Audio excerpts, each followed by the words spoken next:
أعوذ بالله من الشيطان الرجيم. بسم الله الرحمن الرحيم.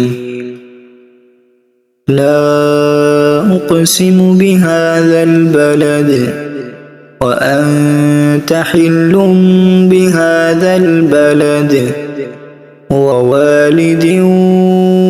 وما ولد لقد خلقنا الإنسان في كبد أيحسب أن لن يقدر عليه أحد يقول أهلكت مالا لبدا أيحسب أن لم يره أحد ألم نجعل له عينين ولسانا وشفتين وهديناه النجدين فلاقتحم العقبة وما أدراك ما العقبة فك رقبة أو إطعام في يوم ذي مسغبة